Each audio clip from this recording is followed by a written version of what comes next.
Good morning, everyone. Thank you so much for coming out. What I know is an early morning for some of you, given some of the stories I heard about last night already. But really, really excited to be moderating this panel. I'm Kristi Tropp. I'm the managing director of a media agency called Involved Media, and so excited about this panel. Every time they added a name to the list, I couldn't believe my luck.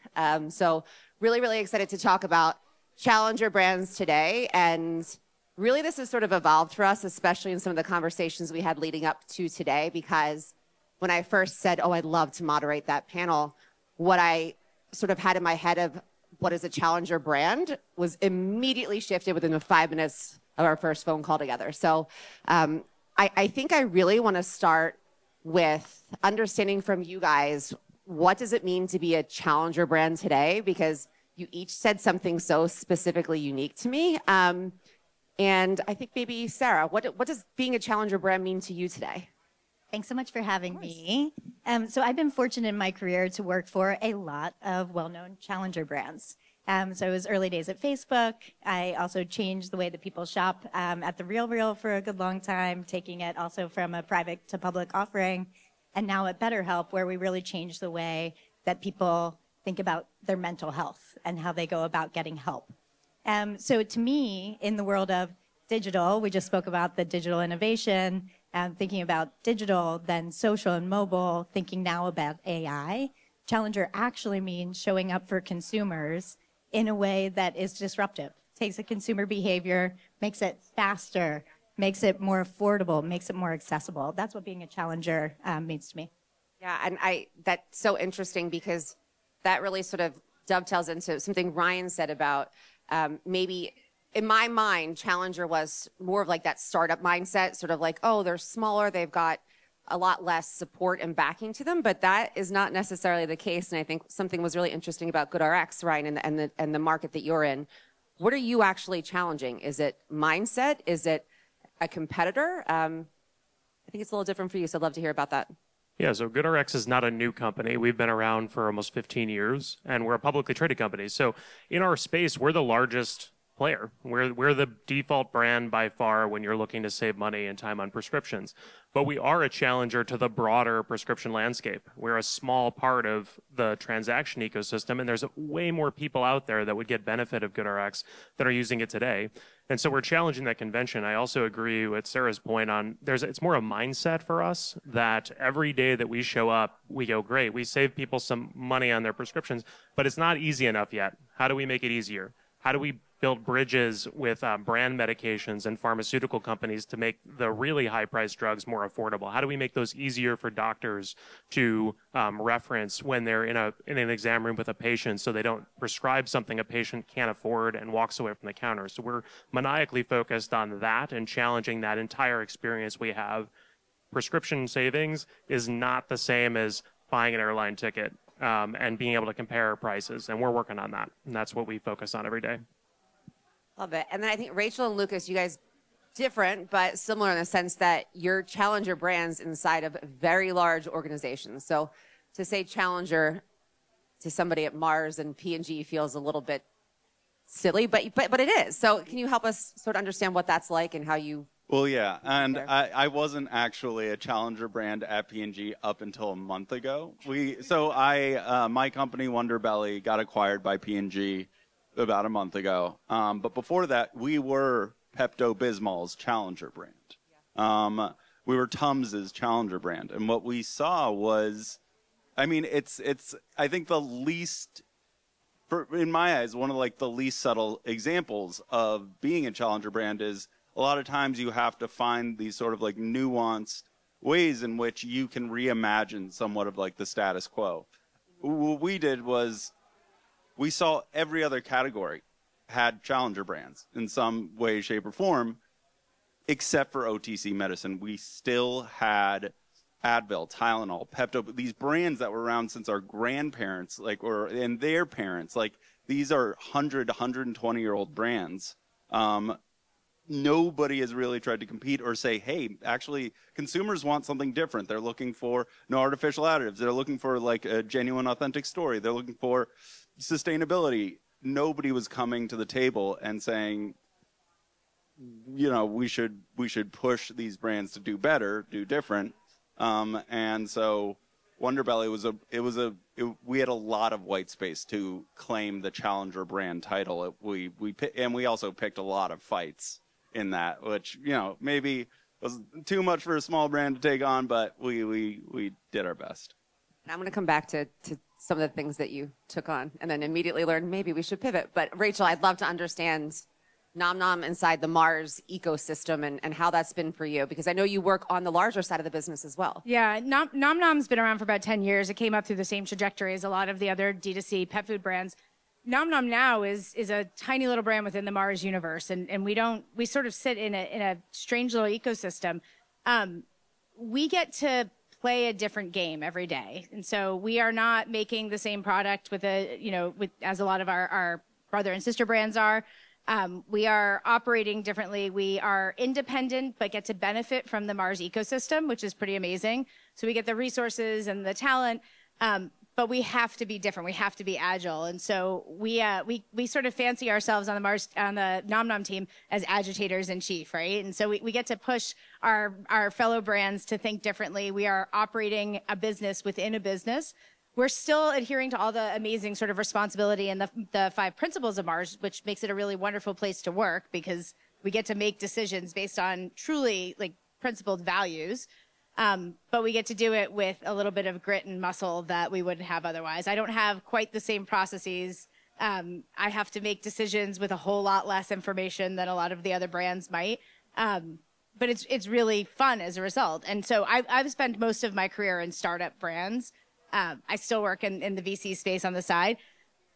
But within this organization, I get to take that, but do it with amazing backing and amazing support. And so even right now, we're in the process of sort of pivoting the brand to focus on a different area. For me, being a challenger really is about knowing your consumer better than anybody else. I think you mentioned it at the beginning. It's about understanding where there's an arbitrage, understanding where there's a need that's being unmet, and going at it full steam ahead without, and we get to do it without sort of a $1 billion brand behind us, which is kind of a luxury, to be honest. And we just get to do it with a lot less fear and risk. And it makes it a fun and engaging job. It makes it hard. Being a challenger brand is not the easiest thing. I don't think any of us would say that this is an easy task we've chosen. But yeah, doing it within a big organization creates its own special thing, but it's fun. Special experience. You brought up sort of disruption and being the agitator within. And I think it's so interesting because for each of you guys and your brands, boldness has got to be really important, but then you have to sort of balance that with trust. Yeah. And so how do you do that? And because trust means something, and not that Sara and Ryan are in the same space, but there's a different level. It's anything medically, mentally feels a little bit different than a consumer product. So just curious how you guys are and the boldness is, it came out of a comment that you made, Lucas, about something you guys tried from a creative perspective earlier on, and you were like, oh, we're not going to do that. So I'd love to kind of understand how you guys are balancing trust with boldness, because from my perspective, I always love hearing from the masters, like, what can I actually take away from this and then apply to my business and my brand? So I said this before, but Mars operates with these 5 principles, and it took me a while to learn them, to be honest, because you come in from the outside and you're like, what? 2 of those principles are responsibility and quality.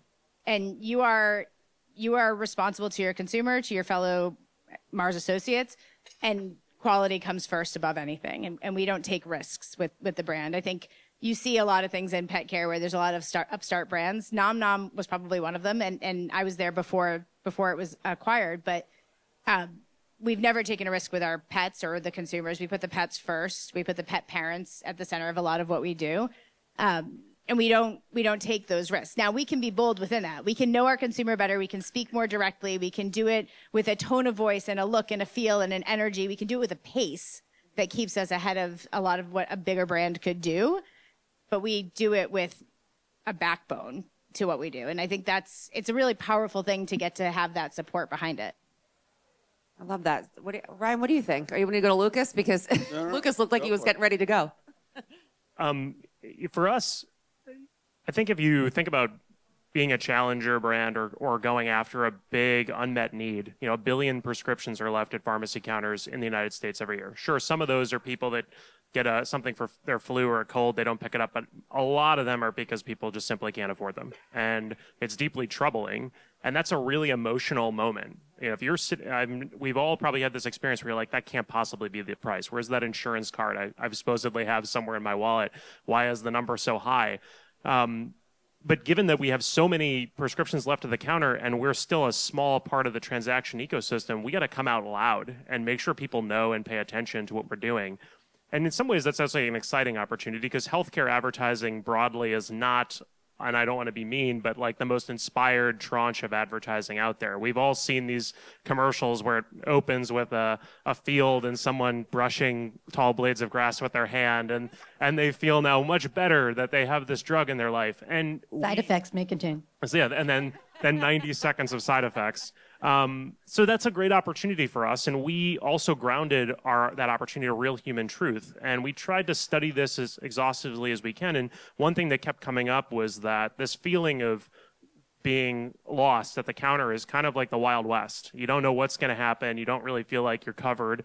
And we leaned into that, and we created a whole environment, the Wrangler universe, and we launched a whole bunch of brand work called the Savings Wrangler. And it's to bring a little bit of humor, tasteful humor, to healthcare advertising and really help GoodRx stand out among largely a sea of same in advertising. And so we tried to really ground it in a real feeling. We want to make sure that we're respectful of that feeling of being lost and really reveal that there's a solution in GoodRx and do it in a way that gets attention because it's advertising after all, and that's what we need to do to grow the business. Yeah, I'll jump in on that. So for us at BetterHelp, we think about stigma as our number one challenge, right? And there's a lot of stigma that still exists. I think I live in San Francisco. Sometimes it's hard for me to believe that there's still stigma about mental health. But last year we did our inaugural State of Stigma report, and I was shocked. I had the team run the data back 3 different times. I ran and analyzed the data myself because I just didn't believe it. But Gen Z is the population who is most likely to talk about mental health online and also most likely to say that going to therapy makes you weak, more than millennials and baby boomers combined. So stigma is still very pervasive. And so when we build campaigns, we're really focused on an emotional hook. What's this truth that makes you stop and think, oh, I've felt that, I've experienced that, therapy maybe could help me. But then we have to ground that in trust and credibility, right? Because this is someone's health. This is arguably one of the most important things to a human, right? So we try to be really culturally relevant, but also grounded in this clinical expertise. And I love how you spoke about humor, because we do try to use humor as a way in. So last year we ran a campaign called Not Everyone is the One.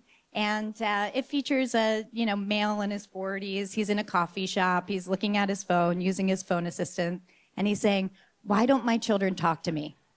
And it comes back, and it's sort of, a little humorous, where it says most children start speaking from age 18 months to 24 months. Not the right answer, right? And so sort of we use that humor as a way in to showcase our therapist match commitment, meaning that the therapist that we have for you, over 30,000 on our platform, licensed, qualified. We go through an intake process to make sure we match you with the right one, which ultimately drives clinical outcomes.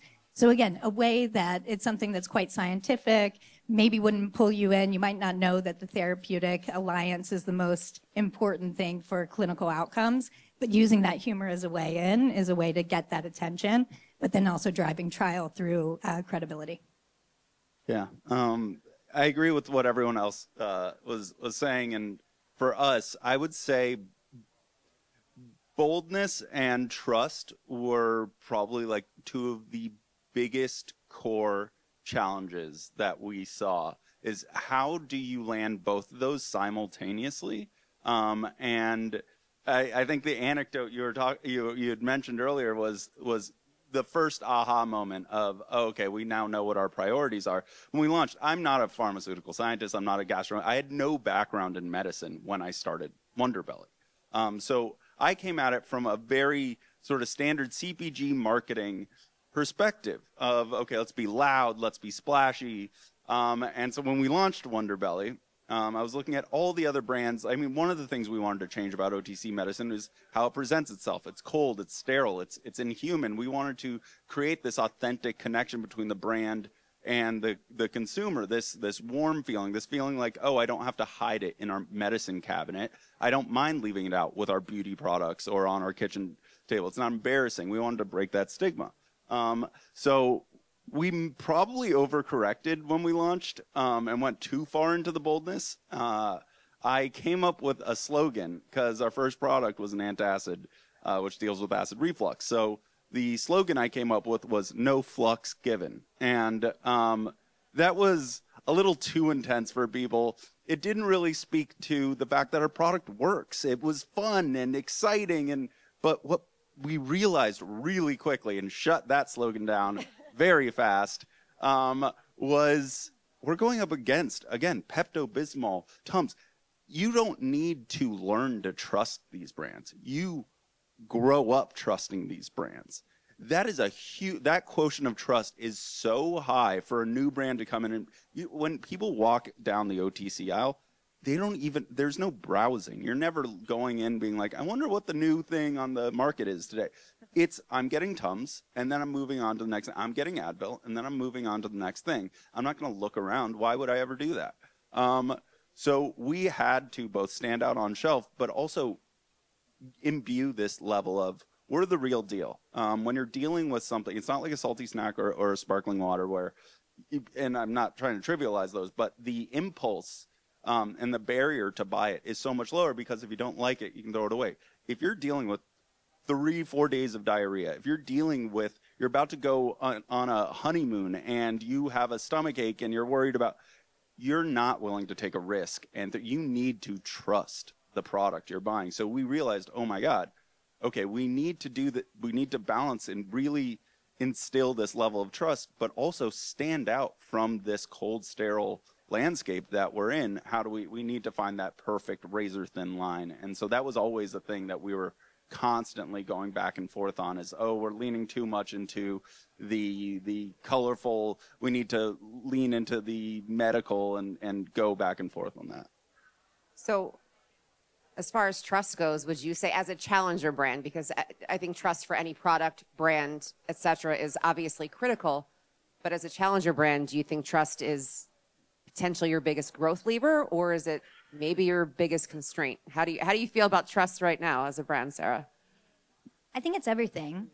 Again, when you're talking about your mental health, you want to make sure that it works, right? We can grab your attention and it can be a resonant emotional truth for most people, but if you try it and it doesn't work, if you don't have the reviews and people saying this worked for me, then what are you doing, right? And more than anything, we want to drive clinical outcomes. We want people to feel better, right? And so I do think for us, in everything that we do, we really use a framework thinking about, does this decrease stigma? Does this increase access? And does this build trust? And the answer to all three has to be yes. And build trust is always one of the things that we think about as we're building campaigns. That makes sense.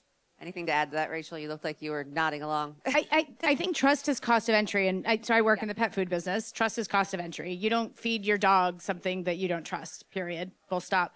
It's interesting. We had a brand strategy that I led a couple of years ago that we've just tweaked because we think we went too far to the fun and entertaining. I don't think it was a problem. I don't think it was like a death sentence for the brand, but I think we've tweaked that now because we realize we need to get a little bit more into the science and the health and lean into the fact that we do have really strong nutritional backing because you're not going to feed your dog something that just happens to be fun. That's like treats. That's a different category than we play in. We're about to launch a new brand strategy around vibrant nutrition. So it maintains what's great about our brand, which it looks and feels and acts different when you feed it, but it also reminds people that it, at the end of the day, is healthy for your dog. And that's something that's really important. Trust, we had a conversation in one of the roundtable or the forums yesterday, and trust, convenience, and I don't remember the other one. Personalization, trust, convenience, and personalization. Thank you. And I think universally we all said trust comes first, or for the most part, people said trust comes first. Certainly convenience, you have to be where the consumer wants you to be when they want you to be there. And then personalization is a little bit what comes later. I think as we've talked about, like all the things that challenger brands are doing today, we all like, oh, personalization first. No, trust first. let's get the table stakes right. Let's build from there and make sure then we can be where the consumer needs us to be. Then you get the luxury of being able to play with things. But I think we owe it to our consumers to understand what drives trust first and foremost, right? As a challenger brand, I tell small brands this, I tell bigger brands this, consumer insights comes first and foremost, right? And it doesn't have to be 3 years of a brand study to be able to understand what your consumer insights are. It could be go standing in an aisle and talking to somebody, seeing how they shop the aisle, knowing that they don't browse, understanding that you have 0.3 seconds at a freezer door at PetSmart. We owe it as brand leaders within smaller challenger brands or within companies that are trying to break through to understand our consumer better than anybody else, and to then work on, the word exploit is not the right word, but to work on exploiting that, to work on making sure that we can deliver on that better than anybody else can. Sometimes we get it right, sometimes we get it wrong, but that at the end of the day is what a challenger brand is supposed to do. We're supposed to know it better and find the bullseye way into it and stay really religious to it. I think also as challenger brands, we don't get the luxury of being all over the place at any given time. We don't get to be everything to everyone. We have to be something to someone and stand for something. And if that means you're a $50 million brand, cool. If it means you're a $1 billion brand, also cool. But like, we have to do that better than anybody. I would quickly add, there's no category I can imagine that lacks trust more than healthcare and prescription drug pricing. Pet food. And pet food. The idea that we would make this promise to a consumer or advertising to say, we're a better way, we can save you money, and then to go there and not have that experience, it's just one more letdown. So we really, and I say this in all of our marketing 101 for new employees, that marketing and trust is not just the marketing team's job. We do cultivate and we try to keep everybody very focused on some clear language. I do agree on being focused and owning a thing instead of trying to do everything in the challenge ecosystem. If we were trying to take on all of healthcare, that would be very difficult, messy, and I think we'd be erring on the side of over-promising. But we don't. We focus on prescription medication, and we want to make sure that when someone turns to us in a moment of need, that it is a better experience, or at least they could see how we could be useful to them if it wasn't that one drug, that one therapy, that they'll come back next time. We just don't want to let someone down, because if you let someone down, then you're just one of the many that's already done that and created the ecosystem and what you're supposed to be challenging. So how do you decide what you're going to focus on? I mean, potentially for some brands, it's obvious. What's the one area where you need to prioritize? Trust aside. So trust is table stakes, right? But how do you determine what's the one area I need to focus on, and how do I really get the team directed there? To me, that's where the consumer insights work comes in, right? So there's a good old-fashioned playbook. Start with qualitative, test it with quantitative, and go to market, right? I mean, and it's fairly basic, but there's 1,000 ways to do it now. You can use synthetic audiences. You can use actual consumer information. There's so many ways to get insights. That's what it starts with. It starts with finding out what your consumer is motivated by at the end of the day. I think it's really interesting to get below that one layer down. Everybody wants to feel good. Everybody wants their dogs to be happy and healthy. If all I did was go out and declare, we make your dogs feel happier and healthier, well, I sound like everybody else. If I can find a thing that is unique to my product or service and hammer that and tie that back to the outcomes that we want to do, that's what it comes back to. And so keep asking why. I tell my junior marketers and the people I work with, like, we owe it to our leadership, we owe it to our stakeholders, and we owe it to our consumers to know them even better than what they would be able to tell us themselves. And I think it comes down to that type of insights work and just being super curious at all times. Yeah, I'd agree with that. And that, for us, it was, what can we do? What can we throw on a billboard that we do better than the people we're going up against? And that also took a second for us to learn. I mean, we had a lot of challenges, but one of the ones was, we're clean medicine. What does clean medicine mean when we didn't have anybody before us really introducing that concept? So we had the burden of also educating and before we even were like, okay, this is what clean means, but then this is also what an antacid does. And then also we're a new brand. And like, it was just a lot of educating. So we had to get really good in prioritizing our messaging. As you said, trust was table stakes. So the first thing was fast and effective. We always needed to lead with that, because beyond consumer preferences around ingredients, when it comes to medicine, being effective is what is most important. Compromising on that is not something people do very often. But being clean and also being tasty, which is an attribute you usually associate with medicine, those were our other two things, was clean and tasty. And so we had to really weigh these two things, which one opens the door to somebody picking us. And we discovered clean was what gets people to buy us. Tasty is what gets people to buy us again, because they're like, not only does, and also table stakes, it had to work. Yeah. People were always blown away that we worked because, again, there were no new medicine brands. So we were typically considered, like, people assumed we were a supplement. Also because we presented as a newer brand. That's what you see in supplement. Bloom, Belly Welly, all these, Wonderbelly naturally sort of blended in with that. And with supplements, the quotient of trust is actually really low. A lot of people will try something and be like, I don't know if it's working. I think it might be. When you tried us, we were OTC medicine. People were really blown away that it worked. And actually, word of mouth was one of our strongest things, because people were like, oh, wow. Okay, I wasn't actually anticipating this. And so, yeah, trust was table stakes. And then it was sort of prioritizing, okay, what is the hierarchy of our other claims that we can really lead with, and how does that really play into the decision-making of the consumer?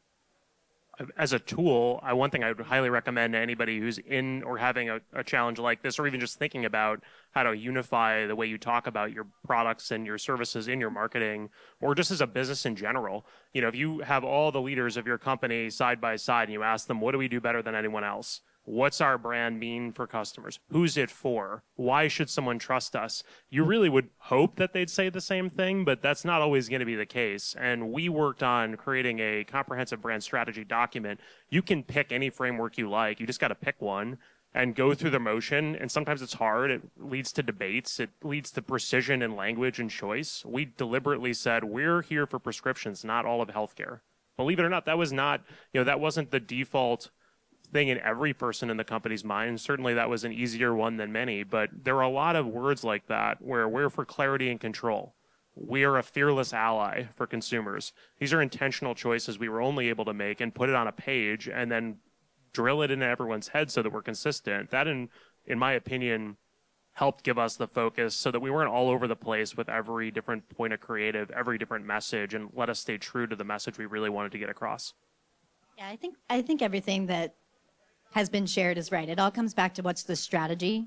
I love what you said about tweaking the strategy, because what I would add to this is that you need to constantly come back, talk about challenge. You need to have a challenger mindset every single day. Absolutely. How are people discovering your brand? How is that changing? Guess what?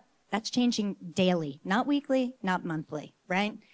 Get curious about that. How are you building your team, not only for efficiency with AI, but actually to produce unique, quality, thumb-stopping, creative in a world of sameness, right? In a sea of sameness. So I think in addition to strategy, it's coming back constantly to that and using AI as a way to refine your strategy and think about what is the shifting consumer landscape, what's happening in culture. I mentioned for BetterHelp, we're really wanting to be culturally relevant. Mental health, for better or worse, is part of the cultural conversation every single day. So from a focus perspective, which of those conversations do we show up in? Which do we choose to avoid? And so I think it's really important, again, that you're constantly coming back to that strategy and not just letting it sit on the shelf after you got executive alignment. There's also something about trying to figure out what we see versus what we say, right? We talk a lot about it in our communication, whether it's a social post or an ad or what's on a billboard or what's in your feed. We talk about the things that we just need to be, and they need to be there for somebody to discover versus the thing that's going to drive the conversion, right? And get people to take notice. We look at a lot of things that are driving. I spend a lot of my time in the middle of the funnel, right? Consideration. I can't get to conversion if I haven't gotten them to consider it. And well, brand awareness probably is a bigger problem for me given the size of our business. But I think we forget that it's okay to not say some things and let them be discovered, and then figure out what else to do with that. And that's part of, as Sara was saying, like the challenge every day is to relook at it and say, okay, did we get this right? Are we balancing this right? Does this work still? I think, a lot of brands went too far extreme in the era of all the performance marketing, right? Throw everything at the wall, see what sticks. We forgot to build brands.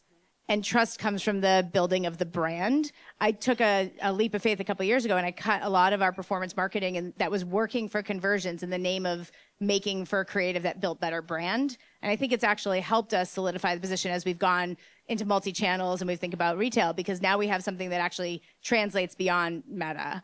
And I think as we look forward, trying to figure out the things that you put out there, that you make for discovery, that you put out, and I think also as a challenger brand, we talk a lot about media, and that's great. Every single point of contact with the consumer is an opportunity to build a brand within their mind and to challenge their way of thinking. So whether that's packaging or our innovations or our comms, as we just talked about, every marketing isn't advertising. Marketing is the 4 Ps or the 6 Ps, depending on where you learned your training. But it is understanding your price point. It is understanding your product positioning. It's understanding your packaging and thinking about the consumer insights that are going to drive the next innovation you bring to market. It's a great segue into something I wanted to ask. It's only going to do if we had time. So how are we on time? 5 minutes. Okay. So I have 2 things I want to go over with you guys, sort of lightning roundish, I guess, tied to marketing. If you lose half of your marketing budget today, which as the agency, I understand this happens all too frequently. What are you protecting besides your media? I lost 75% of my budget last year, so I totally get this.